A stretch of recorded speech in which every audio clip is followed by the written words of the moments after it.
Should I do the pose? Not quite. I don't have any chains. Jazz Chisolm is the MLB cover boy. We'll briefly touch on that, as well as the passing of a Cleveland sports baseball particular icon, some top 100 prospect lists, and so much more on today's Locked On Guardians. You are Locked On Guardians, your daily podcast on the Cleveland Guardians, part of the Locked On Podcast Network, your team every day.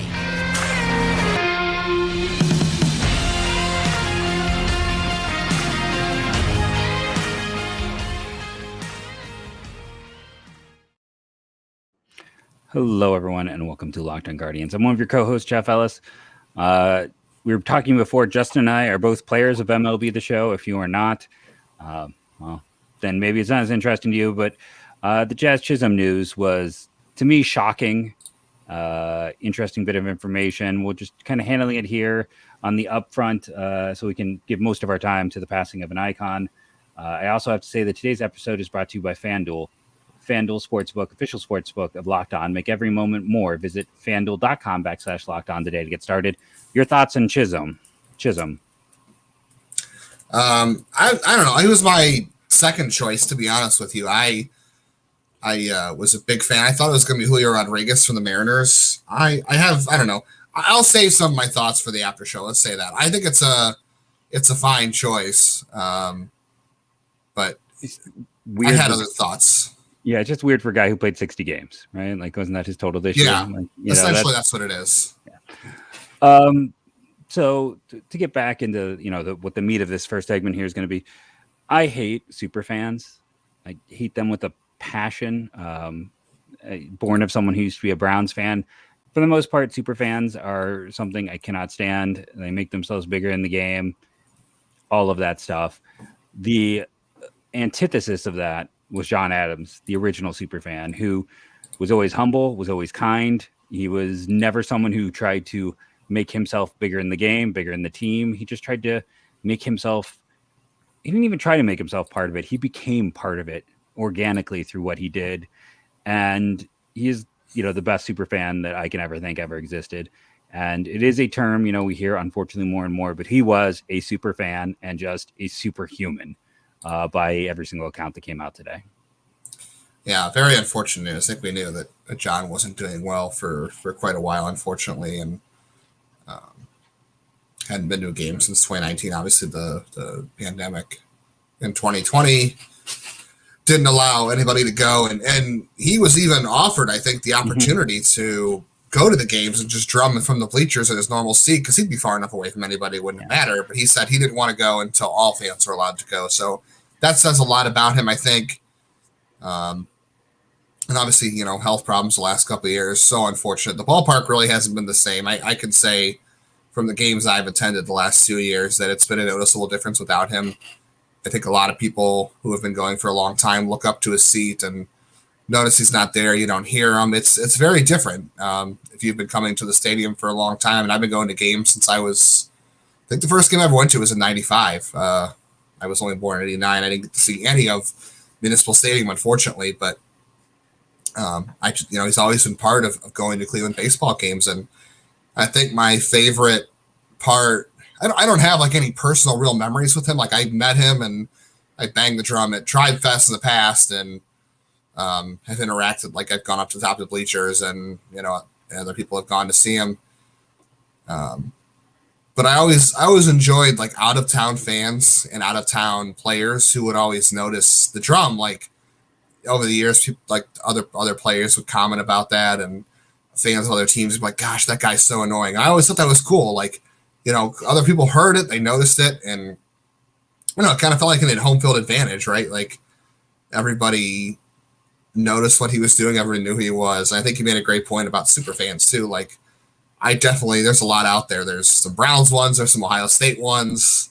I don't particularly love those either, but John Adams was not a super fan in that sense either. He was, like you said, extremely organic, just the guy showing up, loved the team. He was here the worst times to the best times and doing what he did every day. And he was gracious to every single fan. I mean, every fan that came up to him, he let him, hit his drum. How many people are going to allow you to do that? And I don't think you're going to see anybody like him for a long time. I mean, how many stadiums are letting people bring in instruments these days? I think more should. I think it's fun, but it was extremely organic, and Cleveland baseball will never be the same, truthfully. So, thoughts and prayers to his family. Yeah, he bought that. Was it?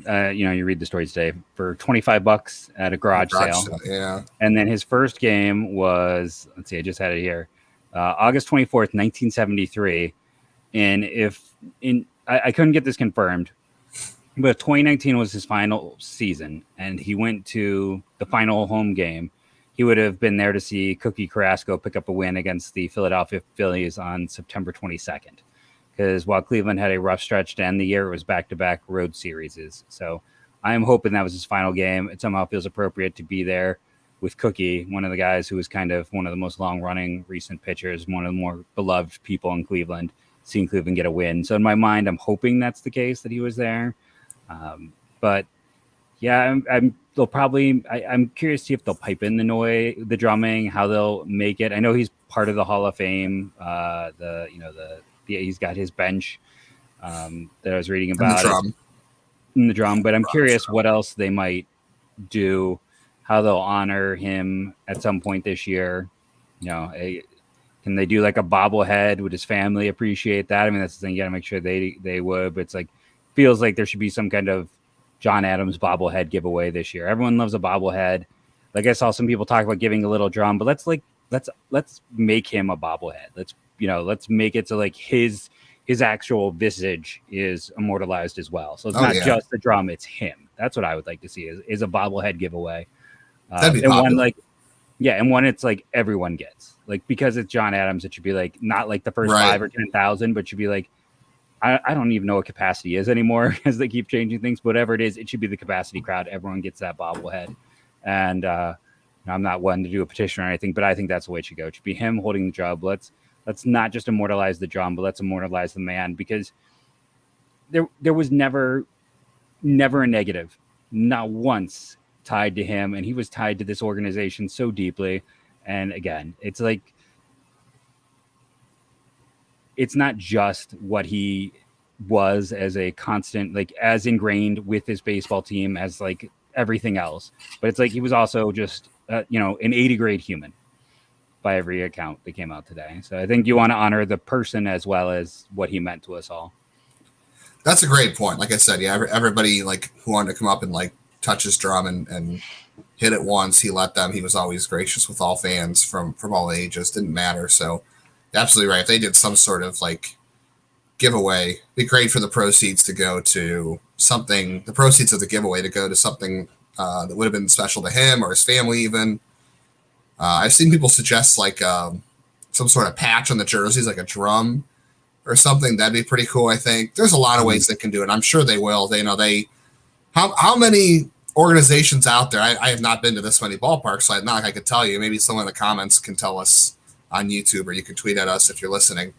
If there's other stadiums out there that have memorialized fans, because I've been to PNC, I've been to Camden Yards, I've been to the National Stadium, and I have not seen anybody with an individual fan memorial in any of those stadiums. So John Adams is the only one I know of that has his own like area of a stadium dedicated to him. So like I know, like, what was it in Boston? Ted Williams has like a seat in right field. It's that red seat, but he's a player, not a fan. I'm sure there is somebody somewhere else that has something, but I'm sure it's not super common. So that'd be really cool. They have his seat in the bleachers dedicated to him. They have the bronze, like you said, the bronze drum and the bleachers out in Memorial Park. That's awesome. Yeah, I hope they do a lot more this season. I hope there was family there. I was really hoping.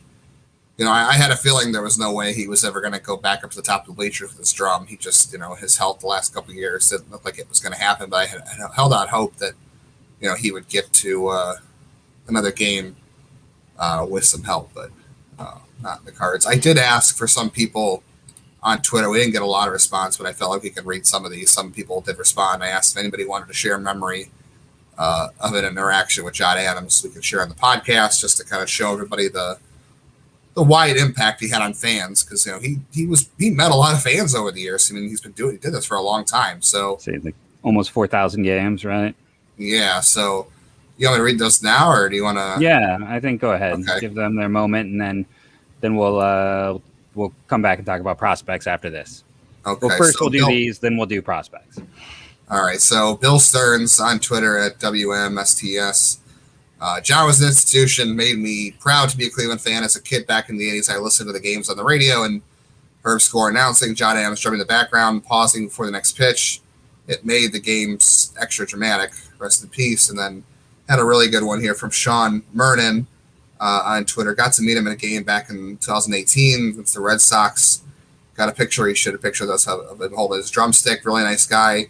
Talked to him and his friend for a few minutes, even though his friend had a Red Sox hat on. So John Adams, not just friendly to Indians, Guardians fans, but friendly to all baseball fans everywhere, clearly. So I'm sure there's a lot more. So if you missed the chance to share with us on Twitter before recording this episode, you can always find the tweet and respond, or you can respond in the comments and we can come back to them and read it again. I feel like this is something we can come back to, and we'll probably talk about again throughout the year, just because, this is a very special person for the organization. Not often we get to talk about individual fans on here. And I wish we were talking about it in a better circumstance. Like, hey, John Adams gets to come back to the ballpark. That, I wish that was the case, but not meant to be. I know some people were saying too, like, oh, they should have somebody drum every game next year in remembrance. I think they should just let that go with him. I think that was his thing. They did pipe it in last time of year. I would see on the scoreboard they would have the drum up there and they would play the noise, but yeah, that was his thing. Don't try to recreate it, like you said. I would talk with the family. I would defer to the family's wish, and that's me personally. Like, if John wanted it to continue, then I would continue it. But if he didn't state that he wanted to continue, I would let it go.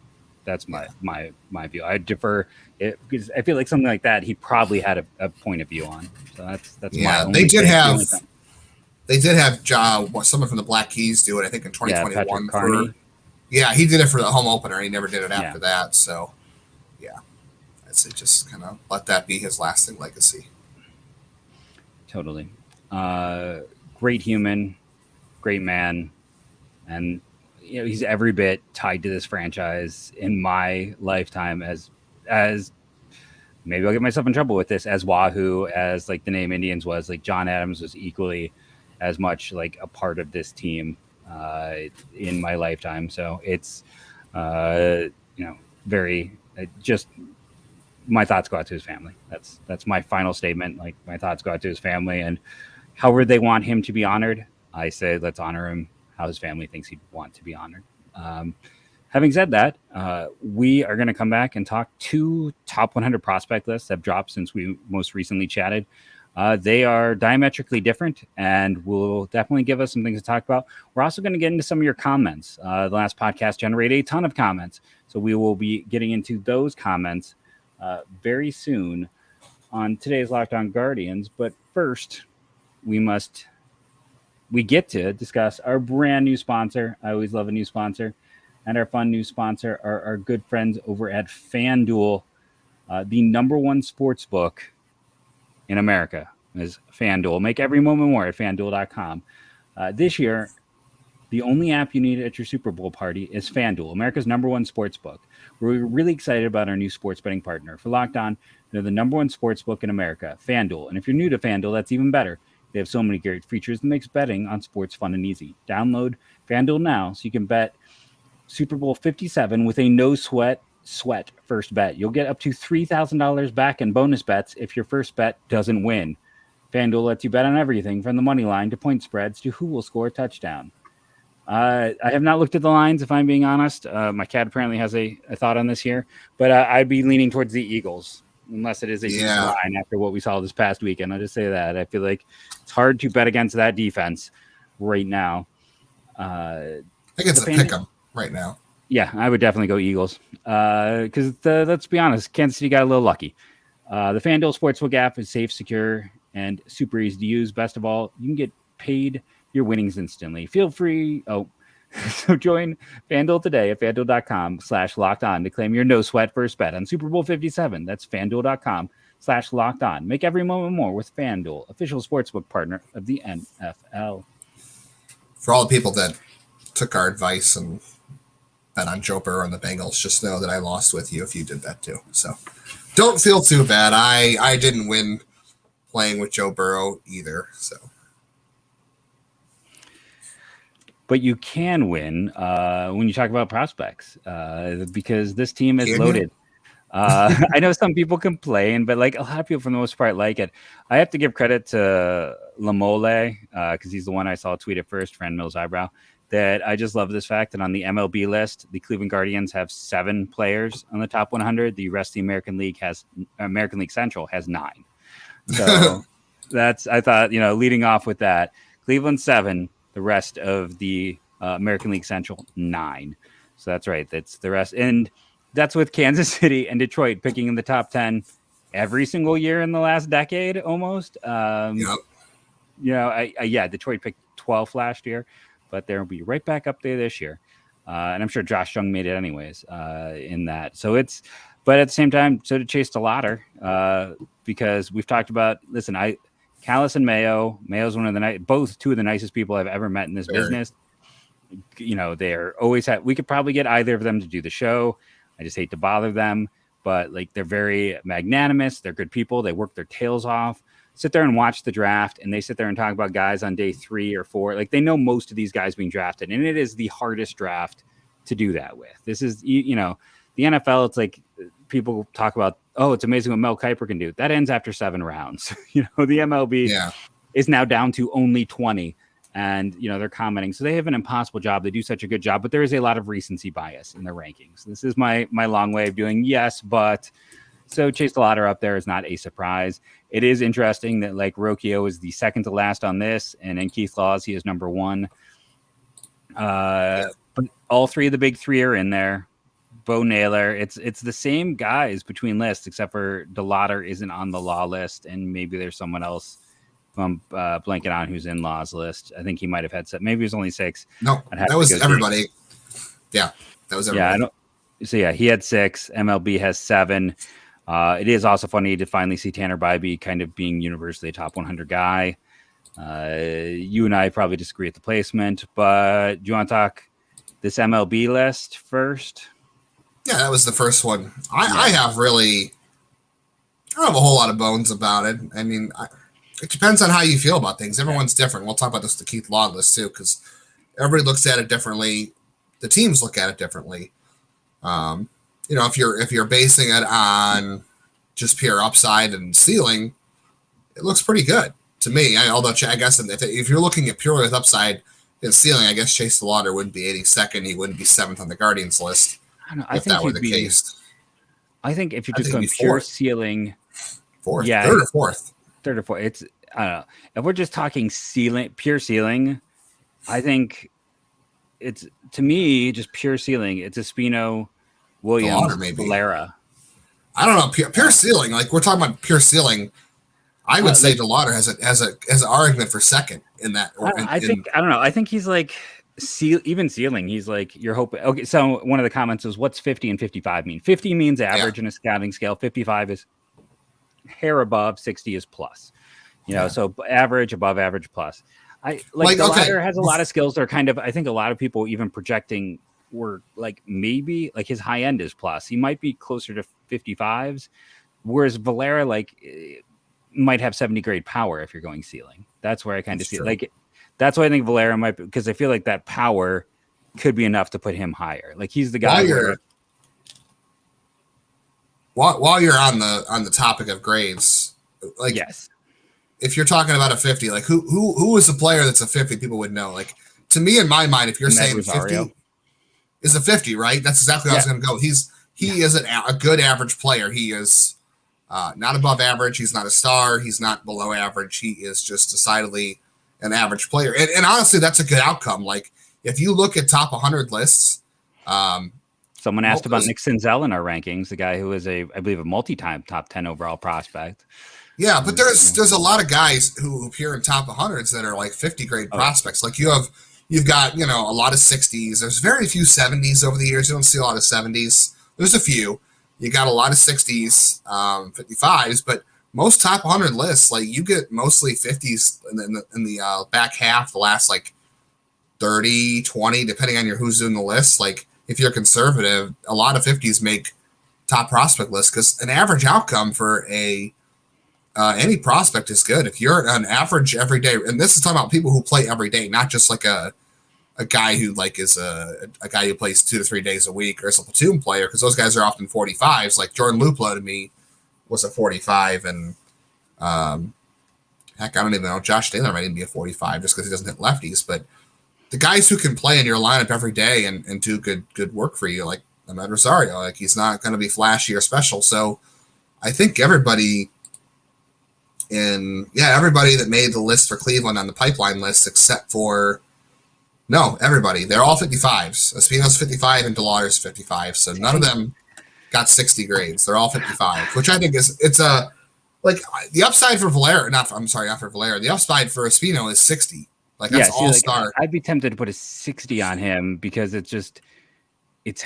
yes, I know there's some concerns with the third pitch, but it's health, right? Like, yeah, it's all health. Yeah. MLB released today, or maybe it was also after they released like their top overall tools. So like not just best defender of position, like best defender, best, power. It's like the only person I believe who got 2 tools was Espino, and that's fastball and slider, both being 70 grade pitches. Like there aren't a lot of guys, period, with 70 grade pitches. No, and he got a 50 for a changeup, and I also think that's pretty generous too. Yeah, because I haven't seen a 50 grade changeup. Like everything is above average for Williams except for his control. There's a big discrepancy too. We're not going to talk about the FanGraphs list too much, but we can probably talk about that later in the week because FanGraphs top rankings also came out. Big disparity in George Valera's like hit tool, but everything there is average. Power is 60. I could make an argument that Bo Naylor is their best position player prospect, honestly, because of positional value. Like even if he is just an average defender, like let's say that he's not the best blocker or the best framer, like he's okay. If he can control the run game, if he's got a good arm, if he can make sure he throws out like league average stealing attempts and he hits the way we think he can, that's a lot of value because the bar for a catcher is so low. Like there are not a lot of catchers out there that are producing 2 or 3 win seasons. Like I looked the last couple of years, there's only like 20 or 30 catchers the last 3 years that have had a WAR of 3 or higher, and most of them that consistently is rare. Exactly. So if Naylor, if everything goes according to plan with Naylor, if he just hits like 20 homers, can steal 15 bases, can get on base, and plays average defense and throws out guys in a league average clip, like you're talking about a very good player there because that's a huge outcome for a catcher, right? So I could argue that he's their top position player prospect because the bar is a lot lower for them.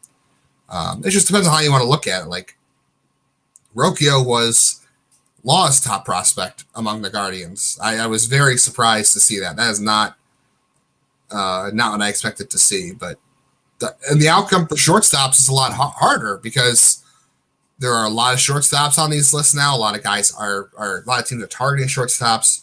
The defense is also demanding, but you can get away with less bad as a catcher. I feel like you can get away with less bad at shortstop if you're a great defender, but I think the threshold for good offense at catcher is a lot lower than it is for a shortstop. There are still, if you're a shortstop and you want to be a top, he's a top 30 prospect according to Keith Law, you've got to hit. You can't just be a glove only shortstop. Whereas if you're a okay hitter and a good defender at catcher, you're more likely to have a bigger impact. So I think I'm just surprised to see him that high. I think Keith, having read that, like believes that he's going to have above average to plus power. Like that's the big thing with Rocchio. He mentioned like that he is going to hit for power and mentioned that like I can't remember how I phrased it, but it made it sound like he thinks that it's going to be potential plus power in there. The one thing I'll say, am I crazy to think that Bo Naylor, on top of positional value, where catching is like the holy grail of baseball, it's impossible to find. Am I crazy to think that Bo Naylor early in his career can be a 2020 guy potentially? I mean, like there's only been 2. Yeah, and he does. He is normally when I say like 55s across the board, that's not a compliment, but with him it is, because I think they're legitimate 55s. Like sometimes we like for a long George Valera is a fascinating prospect because when he first got signed, you can go back and you can look at those scouting reports where it was like plus hit tool. It's like at the beginning, I'm like, what he has done doesn't show that. Like, and not to say that it's a negative. We've talked about this. There's a lot of Carlos Santana to him, and if he turns into Santana, then you've got a plus starter for a decade, right, which is great. So, but it's interesting from the perspective of seeing like sometimes we get these tools put on players when, especially with like a hit tool, it's really hard to judge in the lower minors where you're basing it sometimes on a look instead of a ability. And I think it's just one of those things. As these guys move up, we get to know them better. And I will say the one thing with Law is he does tend to stick with his dudes. Like I feel like if he doesn't just missed it, Jose Tena's name will come up, even though he's not sniffing ours. Like he's someone who's been on Tena. Tena's been in his top 10 like since Tena was in like low ball. Yeah, like he has been like Keith sticks to his dudes, and he has very specific approaches, and he does everything very differently. Which leads to an interesting list. It's always interesting to read a Keith Law list. We'll come back and talk a little bit more about this. We have so much to unpack. Also getting into some comments about prospects, about the outfield, about Bally on today's Locked On Guardians. But first, I get to talk about, I know I shouldn't say this, my favorite sponsor, and those are our good friends over at Built Bar. What makes them so good? Well, for starters, they're covered in 100% real chocolate. That's right, real chocolate. And they come in unbelievable flavors like churro, peanut butter brownie, and coconut almond. Most of the bars have, on average, about 130 calories, 4 grams of sugar, and a whopping 17 grams of protein. And you don't have to wait for your box anymore. We've been talking about ordering them from Built.com, where you can use that promo code LOCK15 to save 15%. But you can also get them at Walmart or Sam's Club. Head to Walmart today, walk to the pharmacy section, because they're good for you, and grab yourself a box of Built Bars. You can pick up a 4-bar box of cookies and cream, double chocolate, or coconut puff. I would recommend the reverse order: coconut puff, double chocolate, then cookies or cream. If you're close to a Sam's Club, you can go in and get a 13-bar box with our hit flavors, brownie batter, and churro. Churro is a favorite of mine. I highly recommend that. Go to Built Bar today. Remember, the promo code if you order online is LOCKED15. That's what I use to save 15% on all of my orders, and you build up bonus points, as well as heading to Walmart or Sam's Club. Best protein bar I've ever had, BuiltBar.com. So back to the top 100 list. We did get a question in our comments that talks about Gavin Williams. So should we discuss that one? We discussed a little bit before about his, from Alonzo Gish, I believe, was commenting that why are people not commenting on the fact that there was a bump for Gavin Williams in terms of his FIP and his hard hit data when he got to AAA, when he got to AA from high A. First, you expect those to increase. Like the jump to AA is probably the second most significant jump outside of the jump to the majors. I've even heard people in the past argue it is the most significant jump through the minors. It is the biggest narrowing of talent at any level. That is the first thing that's going to separate the ball players from the bat boy. I don't know. I don't have a good analogy to put on that one. Comment below with how I can, but who's going to say that? There we go. Justin's got it. But if you got a good ones, comment below. Going to separate the bat boys from the MLB players from the future coaches. But so you expect a bump, but I'll leave the rest up to you because you actually did a little bit more of the, as we were chatting on air. You have it better covered than I.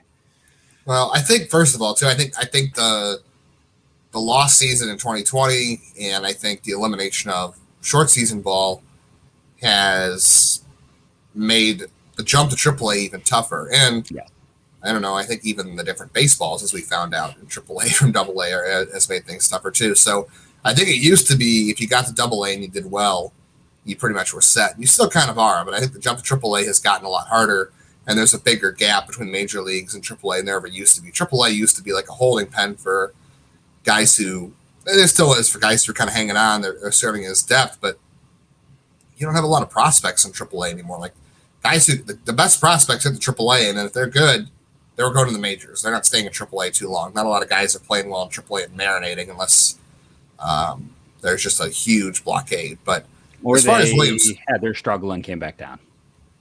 Yeah, if they went up, they struggled the first time and came back down. Jared Kelenics and all that kind of stuff. Jose Ramirez even had that issue as well. Andres Gimenez. Yeah, Andres Gimenez is a good example of that.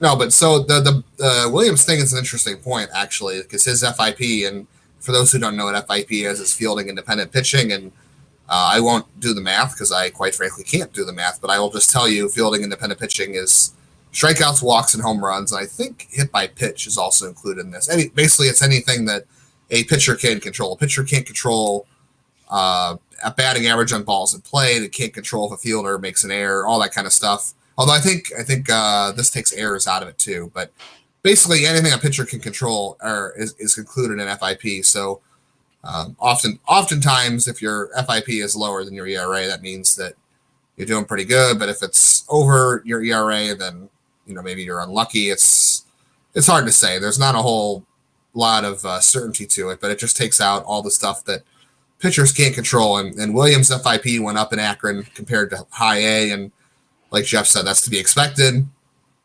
But really, it's because Williams didn't allow any home runs at high A. He allowed 9 in double A. The strikeout rate went down a little bit. The walk rate ever so slightly went up. And more fly balls. So there are more guys in double A were lifting the ball against him, which is not surprising at all. More fly balls, more home runs. That's kind of hand in hand. So not totally unexpected there. I'm not really worried about it per se, but you get to double A and the hitters are better. They have a plan at the plate. They can identify pitches better. They take good pitches off the plate that are maybe borderline strikes or balls or stuff that guys will swing at in the low A or high A. That can make you go longer in counts, can lead to more walks, but also I think Williams also had a lot of non-competitive pitches last year. Watching his starts, there were times where he would just go 3-2 in a count, and 3 of the pitches weren't even anywhere near the zone. It was he'd be ahead 0-2, and he'd throw 2 or 3 pitches in a row where it's the guy's not going to swing at this, even if it was low A or high A. So I'm not worried about it, though. I mean, that's going to happen, and it was a short sample. I think the one game he had, he allowed 3 home runs in too, so I think it'll be fine long term. I thought one of the more interesting takeaways actually from Law's piece was that it's a very small sample because number of lefties you face, but still that lefties had 100 points higher on base percentage and 200 points higher slugging. So we'll have to see if that bears watching because that's a significant split. But to me, that's all changeup too. That's all his changeup because it's not very good right now. He's relying kind of more of a 2-pitchy guy. And in my understanding of what I saw, it's fastball slider, and then he needs a third pitch. The curve is good. He can back foot both pitches, the curve and the slider. He might be one of those pitchers that doesn't really have a great changeup. There are examples of guys who can get left-handers out without using a changeup, but you have to have a good slider to play against righties. And you kind of have to use the curveball against lefties very effectively, too. That can work if the changeup is just a show-me pitch to the lefties. I think Tristan McKenzie does a good job of that. He doesn't have a great changeup, but the slider has gotten better. The curveball's obviously his bread and butter, and his changeup has never been a great pitch. I'm trying to think of other examples, but there are guys that can do it. It can happen, but it's definitely a harder road to travel. It can work for Williams, too, as long as his fastball command is good, too. You've got to command the fastball, and you've got to put it at the top of the zone where guys can't get under it, too. That's the biggest issue, I think, is he probably had a lot of I'll have to go back and watch some more video, but he probably had a lot of fastballs that were in the fat part of the zone. He's got to avoid that at the big league level. So I thought it was interesting. I didn't realize this till now because I didn't look at the order of the list so much as I was reading the reports, but he had Bybee above Williams, which I thought was interesting. You and I both are pretty high on Bybee. I think mostly because of the. I mean, he had Bybee 36 overall. Yeah, and that's the highest he's been anywhere. He's been in every top 100 so far. Let's come out. Let's see. Pipeline. Fangraphs has another top 100, but who knows when that'll happen. Kylie McDaniel has done his top 100, but we have Pipeline. We have Baseball America. We have Athletic. Baseball Prospectus. Baseball Prospectus on top 100. He He was not in Baseball Perfection's top 100, actually. They only had 2 players in their top 100. They only had, I think, not Valera. I think they had Espino and, I don't know, I think it was 4. Espino, Valera, and might have been DeLauder. That might have been it. I don't think they had Bybee in their top 100. So, like, again, I really like Chase DeLauder. I was like him a lot, but it's so weird the number of people that placed him super high when you're basing it off the Cape almost entirely. Like, it's so weird to me. So the tools are certainly there, but I'll be curious to see what he can do. Depends on who sources the list too, because all these outlets. Here's the secret sauce for these top 100s. All these outlets have connections with the front office, right? Yeah. Pipeline, they're talking to guys. Keith Law talks to front office people. Eric Longenhagen from Fangraphs talks to people. Baseball Prospectus, they have people who work for MLB front offices now. They are all talking and sourcing their lists, like saying, hey, what do you think of this guy? Should this guy be higher or lower? Should he be on the list?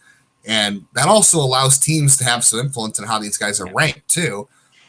So surprise when you see certain guys rank certain places because the teams have some influence. So and I always that feel also like plays into it as well. When I used to do that, like when I would sit there and check with some people and do that, it was detrimental to my lists. Honestly, like going and asking for the inside opinion was never helpful in my draft list. It always led to me making poor choices. Like always was a poor choice. Undue influence. Yeah. We're gonna talk more prospects, take some of your comments and comment on them in the after show. So make sure to tune into that. I want to thank you all for listening, rating, and reviewing. Friday's show did huge numbers. So let us know what you liked about Friday's show in particular.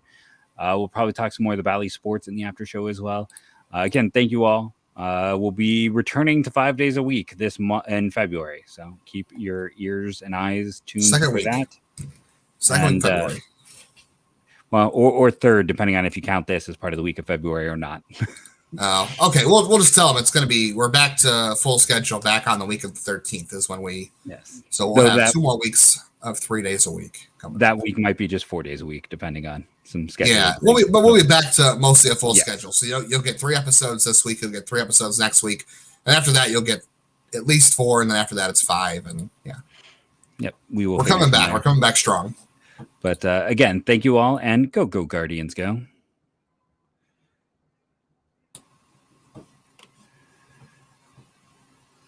So I was going to see.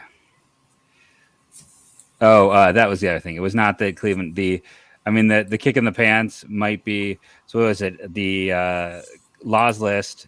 The Dodgers had 8. Then Baltimore, the Yankees, and Cleveland were tied at 6. So okay. For the next biggest amount, and then of course, if you go down, Tampa had 4. One of them being Junior Camaro. Yeah, Junior Caminero has been on a lot of lists. Yep. I'll say this. I know he looks very good. It's early. It's so early. Like, I'm just going to sit there and say many of us thought that they were going to, we all had these same concerns with Tajin A. Thomas. And, like he was a borderline top 100 guy when he was coming up. When he hit this point, he was a really well thought of. I'm not saying, apples to apples here, but I would, before anyone kind of loses their mind too much on Caminero, as some people have been tweeting at me, let's wait till he gets to some higher affiliate ball. Either way, the Guardians lost this trade, let's be honest. No matter what happens to Caminero, the Guardians lost this trade. He did not appear in Pipeline's top 100 FYI, so he's been... I know he was, I think, Fangraph's number 5 prospect for the Rays, for what that's worth. Trying to think, if Junior Caminero is still with Cleveland, where are you ranking him in your I'm probably giving him a top 15 ranking. Yeah, he's not top 10 though. That's the weird thing for me. Like he's not like let me pull up my list. Eventually we'll have to want to see these. Eventually we'll have to like show how the sausage is made, I guess, and put those out. But we had to talk about that the other day. We should have just recorded that. Yeah, we had an hour after show where we discussed it. It's like when I look at mine, I'm not going to put him ahead of like DeLauder, who's sitting currently on my list at 13. So It's like Justin Campbell I would probably have him 14 right now. That's where I would have him 14.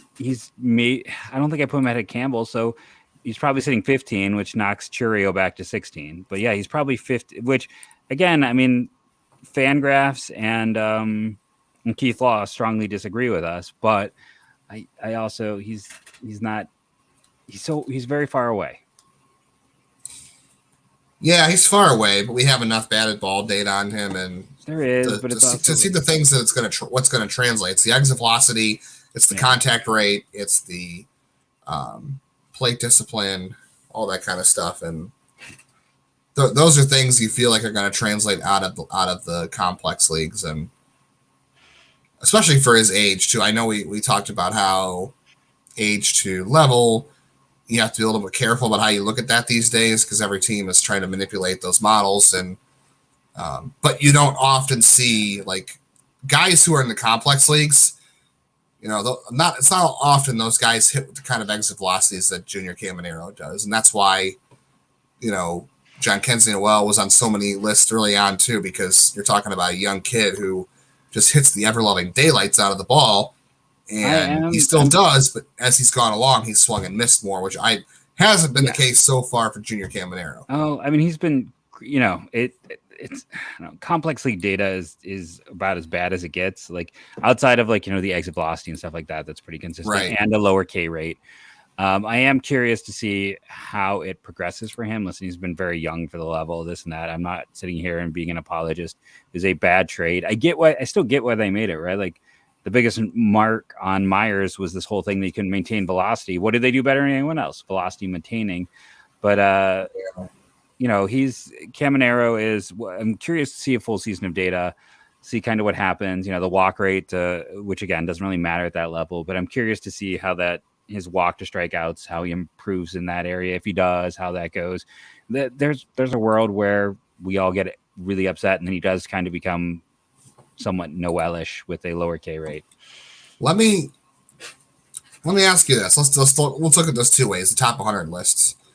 I think you and I have both been saying, a lot of people, not just us, but a lot of people have been saying for years, like, they were going into 2020 and 2021, like, and even before that, 2019, talking about how good this system could be, right? Like, that's the Guardians were, I don't want to say rebuilding, but they were retooling on the fly. They were rebuilding on the fly without trying to tank, and they were trying to get their system, their lower levels of the system produce good players. So you had your Tyler Freemans, you had your Valeras at the time, you had Bracho, who didn't really work out, you had other pitchers down there, Espino, just other guys in the system that you were trying to get through. That haven't all, Nolan Jones was a young prospect, Will Benson was a young prospect, all that kind of stuff. So as early as 2019, I think a lot of people were trying to say, like, this could be if Ethan Hankins was on that list. He hasn't panned out yet because of the injuries, but a lot of us were saying, like, just give it a couple of years. The farm system wasn't ranked really highly early on. Do you remember? Like, we would talk about these prospects and it'd be like, okay, when these outlets are ranking the strength of the system, you don't see a lot of Guardians or a lot of Indians at the time in the top 100s. They're being ranked like middle of the pack in terms of farm systems. And then finally, these last 2 years, obviously, they have exploded prospect-wise. Like, all these guys in the top 100, their system is now being ranked, second, third, top 5, whatever. Everyone thinks they have a top 5 system. It took a couple of years, and it took a lot of different things to pan out. Like Stephen Kwan, until last year, nobody thought he was a top 100 prospect. I'm trying to think who else. Like Logan Allen and Will Brennan and Tanner Bybee and Gavin Williams weren't a part of this, especially Allen and Bybee. I don't know. You just had a lot of guys that are showing up in the list now in the last 2 years that weren't there before. Obviously, Bracho's dropped off, Valera and Rokia are still there. But do you have any concerns now that the only lower level guy to make these top 100s we're looking at is essentially, and he hasn't made all of them, is Chase DeLauder? Like, there is nobody below AA that is making these lists. All their prospects we've been talking about for years now, the ones that haven't fallen off, like the Hankins, the Brachos, and the Benson who graduated, and Freeman who graduated, but he was higher level. But the only guy that's from the lower levels right now is DeLauder. They don't have a lot of guys right now below below AA that are considered, high level prospects, and take top 100s with grains of salt, because they're all, like I said, the teams have influence. They don't always mean anything, because again, Stephen Kwan was barely a top 100 prospect. Jose Ramirez barely was. I don't think he was. Yeah, he really wasn't. He was. I think Keith And Law Bieber once said wasn't, he was because Yeah, he was not. Bieber, But, I mean, he made Keith Law. I can tell you, because I was a fan at the I was a big fan at the time. He was just like missed. just missed, but he had the other Jose Ramirez higher. Yeah, right. I remember that. It was like 2012. Yeah. Yeah. So, do you have any concerns though that for all those years we were talking about those prospects I mentioned being in low levels and saying, well, they're trying to get these guys to the system, to the upper levels, to make a better farm system, and some did and some didn't. There's still a good farm system, but there's nobody at the lower level right now. We're talking about, like, we could be talking about, Jason Churio next year. We could be talking about Juan Brito or Angel Janau or Welvin Francisca or Jacob Zibin. Like, we could, but we're not yet. Do you have any concerns about that? No. It's the short answer. Long is, these lists, and the nature of these lists is it's guys in the higher levels because they're more proven. We have more data. They produced more. There's more behind it. There's a reason why Junior Camara is only on Keith's list. Like, again, he could be, the same reason, like in a year, Churio could be on every single one of these lists. Right. And, it'll be interesting to see who steps up. We don't even know who, like Tanner Bybee didn't make a list this time a year ago. We got to wait and see who is that. Is it Dylan DeLuca who's got, some good data? Like, who is the guy who steps up from this year's pitching class? Is Justin Campbell take a massive leap? Does Parker Messick get in a little bit better shape and gain some velocity? Like, there's a lot of wild cards in this draft. And no one's cutting break lines, but just some wild cards. There's a reference for people to throw out there to another TV show. I can't complete the line. I'm not allowed to use that language on our network. All right, then. But it's going to be one of those things. Like, yes, this has been a slow build, but at the same time,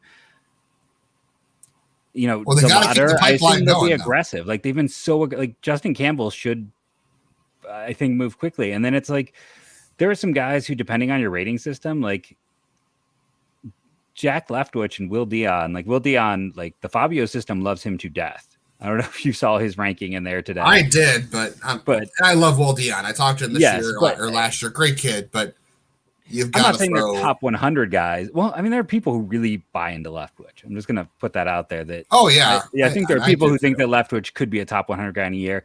But I mean, I guess this is just my long way of saying this is such a deep system that guys like Leftwich and Dion and a lot of other systems would be like Leftwich is a top 20 in almost any other system.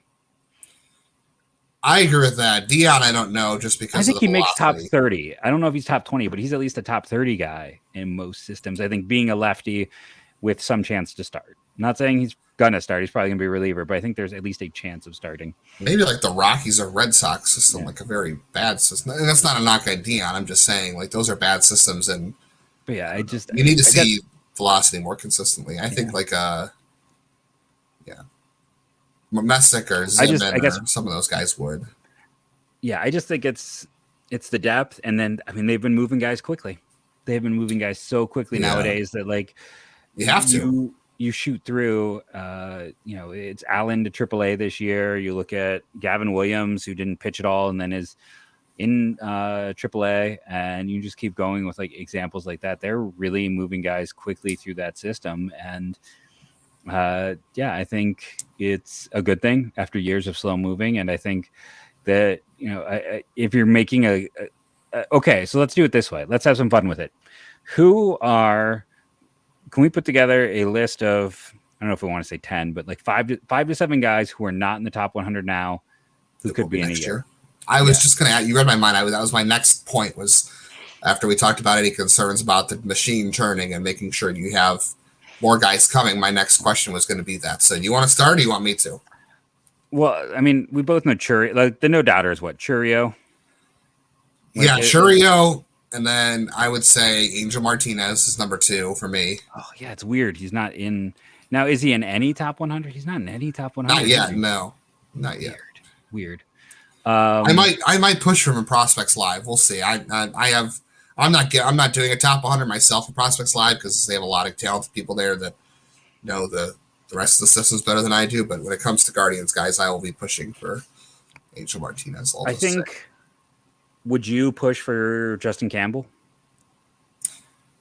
I would, but like I'm going to push for Martinez more because we have a sample on him. I agree. I'm just saying if we're going to make like a 5 to 7 list, the first 3 guys I kind of think about are Chourio, Martinez, Campbell. Campbell for me, I think for sure is going to pop. Like if you want to talk about a guy next year who, you want to talk about Tanner Bybee. I don't even know if you can say like we act like Tanner Bybee was like this 10th round pick that nobody had ever heard of before. Like I know only draft nicks have heard of him before, but like he was still a high pick. And so, I mean, so was Shane Bieber. Shane Bieber was not a low pick either. It just happened to be the profile popped a little more for these guys. Justin Campbell already has like some of these things in his favor, and he was a comp B pick, so he's not really a quote unquote sleeper. But I think for top 100 purposes, yes, there's a guy who could come out and absolutely dominate this year and force his way into the conversation. So Chourio, Martinez, Campbell. Well, Chase the Lauder is not in every top 100. I would say Chase the Lauder is the MLB one, so I would take him off if he's on like the big name one. What about? I guess my question is, what? Juan Brito. I mean, I have him 22 on mine. The data's good. Yeah, there. I think the data is good. I think Brito is one. What about if? Do you think Cantillo is probably just if he plays well enough, he's just going to be too good to no longer qualify? I think. Well, I don't think he'll exhaust his prospect status. I can't see him pitching 50 innings in the majors or what was it, 45 days on the active roster. I don't see him getting there this year. Not with the way the team is set up, unless they make some trades. Because I think you have. Well, I guess he could. He'd have to be really healthy. And they might be careful with him because of his past injuries. But if he comes out and throws 120, 130 innings this year, yeah, he is absolutely unavoidable as a top 100 prospect because he was trending that way. I think if he had been if he had done what he did last year all year, like over 100 plus innings, I think he'd be a top 100 prospect right now. So for him, it's just health. So should we put him, Cantillo? I would, yeah. I think there's still a good chance he does not exhaust his prospect eligibility. So then who's? What are we at? Is that 6? That's 5? Well, I got Chourio, Martinez, Campbell, Brito, Cantillo. That's 5. I was trying to think like who's the crazy guy? Who's the one who could? You could throw Jack Leftwich in there. I could go with Jack Leftwich. I like the stuff. Yeah, he is. There's a lot of big fans. Is Nate Furman the next Will Brennan? I don't know yet. I have Nate Furman 21. I'm really projecting on him adding some pop. Like, going to be a high average guy. Going to be a guy who steals bases. I think he probably is just a second baseman. I'm not sure yet. I haven't seen enough defensively, but I think he's got to hit for a little more pop. So I don't know. I'm kind of waiting to see. The other guy, here you want a guy that everyone's going to love me saying this, and I'm waiting for the breakout to happen, is Petey Halpin. I really like there's got to be more power, too. I really like Petey Halpin. I think he's a potential big league center fielder, but he's also like a fringy. Like, he is a 45-50. Like, if everything goes well. That's my one. Like, does he have a big enough tool? That came out wrong. Is there a carrying tool? That's why we talk about carrying tools instead. Does he have a carrying tool that's going to be sexy enough? Because I nearly said, does he have a big enough tool that's sexy enough to get him ranked? You know what I mean? It's like all these guys have that standout like speed or power or on base ability. Like, does he have that? Yeah, if Pete Armstrong was given an 80 for his outfield, his defense, I would give Petey at least. I wouldn't give him maybe not now. I could see Petey getting a 70 for defense. Like, I thought he was really good last year. Maybe that's me being extremely aggressive, but I thought he was really good defensively last year, and we'll see how he handles Canal Park, which is a harder outfield to play in. I don't know. That's probably like a long range missile, I suppose, as a top 100 guy. Angel Janau, I think we've been hearing about him for a couple of years. I feel like that's a guy that was highly thought of as an international free agent that now that he is going to be out of the complex leagues could hit his way onto the list. Could John Kenzie Noel, like, he just hit so many home runs that he's going to be impossible to ignore? He could. I don't know. I don't know. There's not a lot of I have to look at the top 100s and see how many are first basemen, because it's just not a position that gets a lot of high ranks in top 100s. Then I call him an outfielder again. And... Oh gosh, I wish people would stop doing this. Like, he's, again, I'll say it again. He can stand in the outfield. No knock on him. He's got a good arm. He's not giving you anything out there defensively. Like, he should be a first baseman. Let's see. I'm looking at the first baseman on Pipeline's top 100. You've got Miguel Vargas, who could play third base. Tristan Casas, who's a good hitter, but he's a lefty, so that's a lot easier. Kyle Manzardo, who just is kind of the hot name right now. That's kind of it for first baseman. Other guys that are listed, like, I will defend Kyle Manzardo. It was quite the year to get him kind of. Yeah, Tyler Soderstrom is listed as a first baseman because he played mostly first base last year. I don't think he's going to catch, but like, your first basemen are Soderstrom, Casas, and Kyle Manzardo. Everybody else is like other position plus third base. First base is Noel's like really only position. Like, if he plays outfield every day, that's just going to be not great. And on Keith Law's list, same thing. Tristan Casas is there. Soderstrom is there. Manzardo is there. Those guys are only first basemen. And they're also left-handed. Like, they're all left-handed hitting first baseman. Noel's right-handed, and those guys don't strike out the way Noel does. I don't know. I'm tempted to say no. I don't know if he can do it.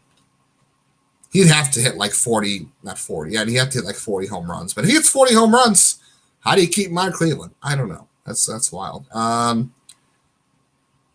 Is there any world is there any world that Ethan Hankins works his way into the conversation? Because I'm going to say no, because I think for him to work his way back into a top 100 conversation, he would have to pitch a lot of innings, and I just don't see Cleveland letting him throw a lot of innings, truthfully. Even if they're good innings, I don't see it. Got a lot to work on. I think the talent's there. It's just he hasn't pitched in 3 years, but I just don't see Cleveland allowing him to throw the amount of innings it would take for him to wind up on top 100 radars. I don't know. Pipeline loves the recency bias like we talked about. So, like Welbin Francisca, I don't know. They don't rank a lot of DSL guys, and he is probably going to play in the DSL like all year. Maybe he gets a cup of coffee late in the year in Arizona, but they're not that aggressive usually, because even Churio didn't get to the AZL last year. So could it be Izturis then? The other, him and Churio got similar bonuses. Is he the guy who stopped? Do they, if they push him aggressively, is he? I don't know. It's so hard to say. Parker Messick. We didn't say Parker Messick. I could see that one. Parker Messick is the guy we should have on there, because if he gets into better shape, like you said, for sure. I don't know. Diane Frias swings and misses a little too much for my liking. I'm just going down my list at this point. Nobody ranks relievers, so Tim Herron, our buddy, isn't going to make it. What about Ryan Webb? Ryan Webb had probably first round upside when he was healthy in college, right? I mean, I always had him more as like a second round guy. That Georgia program has kind of been a horror show of pitching development. I mean, I have him in my top 30. He's holding a spot. He's holding a spot that's been most recently held by Trevor Stephan, Ernie Clement, Aaron Savale, Zach Plesac, and Leandro Linares. None of them are top 100 prospects, but several became solid players. So all but one hit the big leagues. So it's actually a good spot in my rankings overall. I think Ryan Webb could be interesting. Yeah. What about Jacob Zibin? They love the recency guys. Yeah, Zibin and Humphreys feel far away. That's my knock. And David Sharp will probably be a reliever, even though there's some good data on him. Yeah. So what's our final tally? We have 6 guys We stopped Yeah, at. I think I kind of think Churio, Martinez, Campbell, Brito, Cantillo, and Leftwich is kind of where I leave it in terms of guys. So I you think would leave good. Messick off there? I mean, you know me. I have Messick in my top 20. Yeah. I mean, I believe in Messick. I think listen, the guy knows how to pitch. He is sturdily built. I hate being the guy to talk about him being in shape, but like that came up multiple times throughout the process. Like if you talk to anyone, it was, now I that want he's to going see to only, that first. yeah. So I'll be curious, but more, it's like that Florida State program's not necessarily bad, but like it's had up and down career success rates. And I'm curious to see, again, I mean, he's such a Guardians pitcher. Like he's the guy you want them to take. And hopefully it works out a little bit better than Tommy Mace, who was the recent second round Florida pitcher who it's, they gave him a lot of money. And I mean, is he going to start the year in high A, you think, Mace? Yeah, I don't know. I mean, we're going to have to go over the depth chart. We have to do starting pitching this week in terms of prospect rankings. Oh, my goodness. Tomorrow. So we're going to do a 6-hour show on starting pitching, prospect rankings, and trying to talk about who's at what level. It might be two different shows, to be honest. It's going to be a mess. It's fun, it's interesting, but it's going to be a mess. Yeah. Before we run out of time, we're already over an hour. Yeah. I wanted to get back into the MLB The Show ranking or MLB The Show cover. So yes. I like the Jazz shows. Like my thoughts when I saw the announcement, like when they were going to make the announcement coming up, I was like, it's going to be one or two. I feel like it's going to be a couple things. I had Julio Rodriguez, I thought was the obvious one. Yeah. I thought of Jazz, and I thought, I don't know, we might see like a Aaron Judge, Roger Maris split cover because of the home run race. And I was like, I would be really annoyed by that because Judge has already been on the cover and not everybody is a Yankees fan. So only Yankees fans are going to find that fun. I think Jazz. I just thought the year he had, it was one of the great rookie seasons. He's got so much personality. I thought it'd be him. And Jazz has a ton of personality as well. But like, if you told me he spent part of next season in the minors adjusting to a position change, I wouldn't be shocked. Yeah, he's going to be changing positions. That's going to be tough. And honestly, he hasn't had a full season where he has been great. Like he played 60 games last year. He was great in 60 games, but he only played 60 games. And the year before that, he played like 120 and he wasn't good. Like he didn't have great numbers. So very strange pick. I don't feel like they've had him on the cover who has this little like staying power. I think it's a great story. Like Jazz Chisolm is a super fun player. I love watching him play. Like watching him play and how great I think the Marlins jerseys are makes me want to go out and buy like a Marlins jersey. That's what guys can do. Like, Jose Ramirez hopefully makes you want to go out and buy a Guardians Jose Ramirez jersey. And I don't know if we'll ever see Jose Ramirez on the cover of the show because he just isn't loud enough. He is a quiet star. Jazz Chisolm is a lot louder. That's not a knock. I love it. Guys are different. I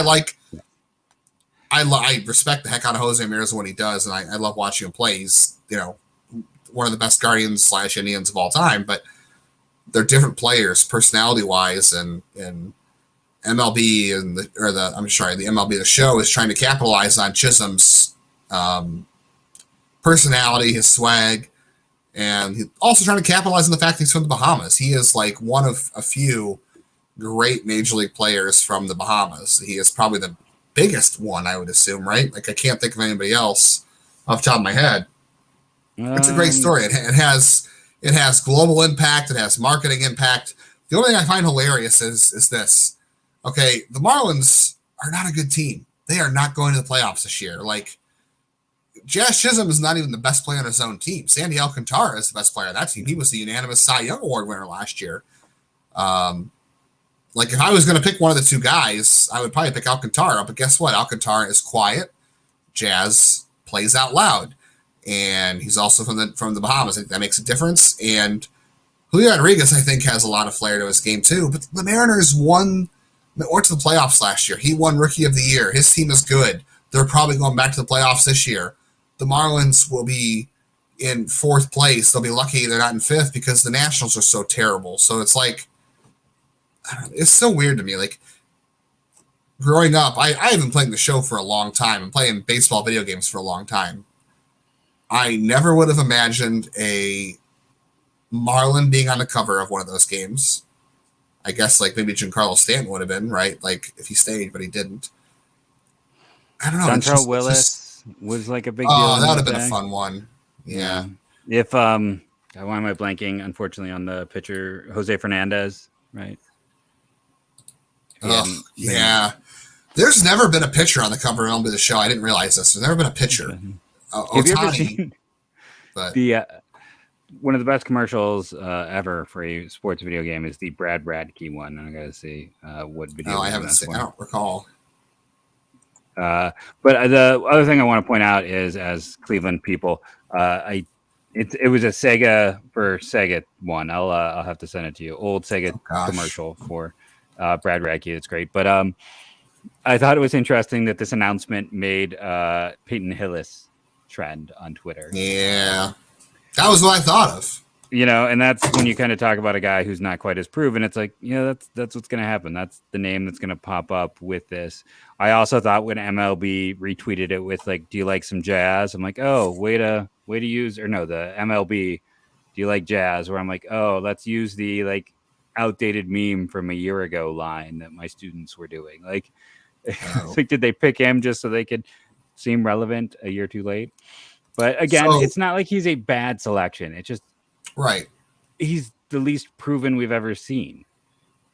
Yeah, that's weird. And he plays on a team, let's be honest, that nobody cares about outside of Miami. Like, only Marlins fans care about the Marlins. And then not to say, like, only Guardians fans care about the Guardians. But, like, more people watch the Angels because they have Mike Trout, and they're in L.A., and they have Shohei Ohtani. That works. At least made the playoffs. Like, Florida's only made the postseason when we had the massive expanded postseason. Oh, 2020, yeah. And then they also won the World Series in 97, if you forgot. 97, and then what? In 03. 03, that's it. Yeah, right. There is that. What year of college. Yeah. So, I don't think the other thing, too, I think, Lindor was on the cover of RBI Baseball, that terrible game. And the originals were so good. Yeah, so remakes have been awful. If Lindor never made it on the cover of the show here in Cleveland because he was on the cover of RBI Baseball, like Jose Ramirez is never going to be on the cover because he doesn't have the marketability. The only guys I can think of that ever have a chance to make it in the next like several years, the next 10 years, are George Valera and Daniel Espino. And again, a pitcher has never been on the cover, but like those are the Valera. I think could make. Like, Valera would have to be a star to make it, but he's the only guy that kind of plays out loud that I think could do it. And I guess Espino, he's not quite as loud, but man, could be a big time star if he stays healthy. So like the odds of Cleveland ever getting a cover athlete on the show are so slim. Like Jose Ramirez is more than deserving talent-wise, but they don't always do by talent. They do by marketability. So Valera could be marketable with his style of play, but he's got to be a star. And and by that time you'll have like Trout will be getting older, Harper will be getting older. You'll have already had Tatis on the cover. Judge will be getting older. He'll be competing with Jazz and Julio and who knows who else, Adley Rutschman. Adley Rutschman might be on a cover someday. Yeah, but again, he's not the most charismatic. But we're at an hour 08, so I'm going to say cut it out and do a callback again to more TV shows that go over Justin's head. Thank you for watching, rating, and reviewing. Downloading it helps. Make sure to give comments below. There are a lot of great comments on the last episode. Like, it was some of our best fan engagement ever, and we didn't get to any of those Bally's comments that we wanted to get to. Keep leaving them. Eventually we'll talk about them here on the show, but there's a lot of great takes. We might even save some of those for later this week. There was some fantastic engagement. I wish I could give a shout out to the person who pointed out all the guys with K rates under 20%. That was some good data and research that I'll give you the shout out tomorrow when I can go dig it out. But thank you again, and go Guardians, go.